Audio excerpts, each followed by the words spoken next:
ሰላም እንዴት ናችሁ? ዛሬ ደግሞ ይዤላችሁ የመጣሁት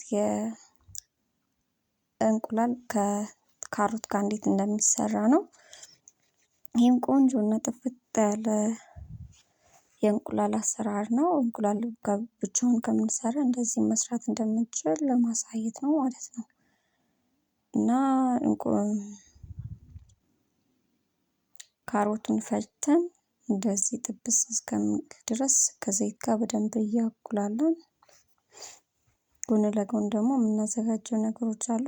ሽንኩርትም መጀመሪያ ተጨምሮ ነበር። ከዛ ጨው በመሃል ጨው እየጨመርን ማለት ነው እናቁላላለን።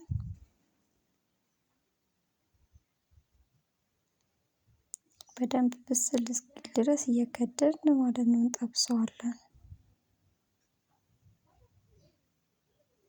እዚህ ጋር ነጭ ሽንኩርት፣ ቃሪያና እንቁላል እናዘጋጃለን። የምንጨምርበት ግብአቶች እነሱ ናቸው። ከዛ ውጪ በቃ ቀለል ያለ የእንቁላል አሰራር እና ነጭ ሽንኩርቱን እንደዚህ ካዘጋጀን በኋላ እንጨምራለን። ጨምረን ጥብስ እስኪል ድረስ አብረን እናዋህዳለን።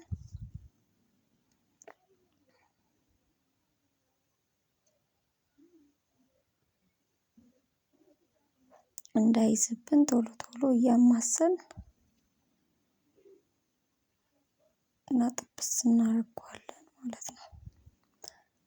እንቁላሉን ሳህን ላይ አድርገን እንደዚህ እንመታዋለን። ድስት ውስጥ ካደረግነው የተበላሸ እንቁላል ሊያበላሽብን ስለሚችል ለብቻው ሳህን ላይ እንደዚህ ብናደርገው አሪፍ ነው።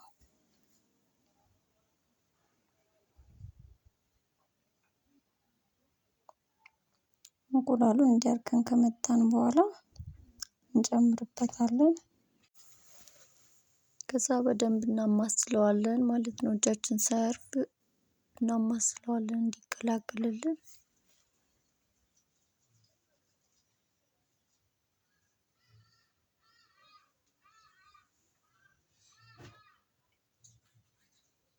ከዛ በኋላ ከድነን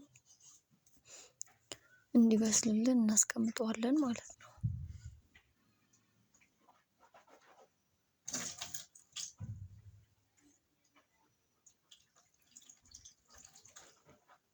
እንደዚህ ከበሰለን በኋላ እንዳይዝ አሁንም እየከፈትን በደንብ እናማስለዋለን።